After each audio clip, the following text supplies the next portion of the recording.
AM 1260 KLYC, a big fire this morning, or at least they got the firefighters going at about 7 o'clock this morning at the Purina plant here in McMinnville. On the phone with us right now is Fire Chief Rich Lightfoot of McMinnville. So, Chief, what happened this morning at 7? Yeah, good afternoon. We had a phone call, a 911 call reporting that the Purina plant had a fire in their basement on their rolling mill cooler down in the basement production area of the plant. We arrived on scene to find heavy smoke coming out of the tower that everyone can see from around McMinnville, and managed to get inside and contain the fire for the most part to the basement area around that machine that was the cooler that had malfunctioned.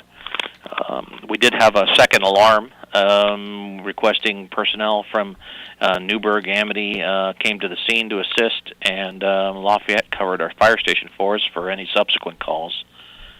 At the scene, we had to spend about an hour attempting to track down, make sure that there had been the production plant line was working, and there was some movement of some product and some burning embers that were spread throughout the production plant where some of those products moved to. So we were from the top to the bottom of the plant working through hoppers and piping systems, trying to make sure that none of that fire was going to get a hold and take hold in some of those transfer lines. So was that difficult in chasing through all the mechanics and making sure that you got all the embers? Yeah, it was time consuming to get from one end of the plant to the other, but the plant crews were fantastic in helping us work through that process and get in there and make sure everything was taken care of. So what caused it? Was there friction in the equipment or a short or what? No, they were still working on the actual specific. It was the cooler that was the term they used for on their rolling mill that had caused but we weren't exactly sure if there was a malfunction. We were waiting for the mechanics to get in and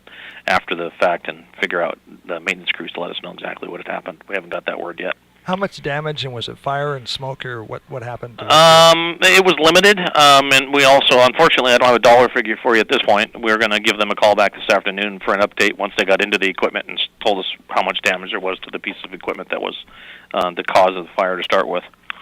So this was a 2-alarm fire. You had how many different departments respond?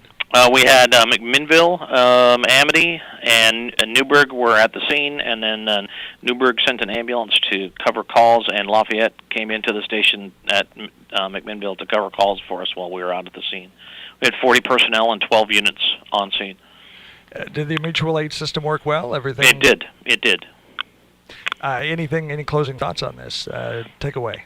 No, ultimately, it was one of those challenging fires where second alarm was needed, but it was more for the complexity of the property and to ensure that we didn't have anything rekindle or start back up on us later on.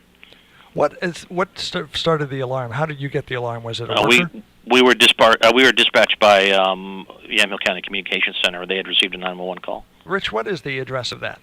It's 102 Southeast Booth Bend Road. AM 1260 KLYC, talking to Rich Lightfoot, who is the fire chief in McMinnville, about this morning's 7 a.m. fire at the Purina plant in McMinnville. AM 1260 KLYC.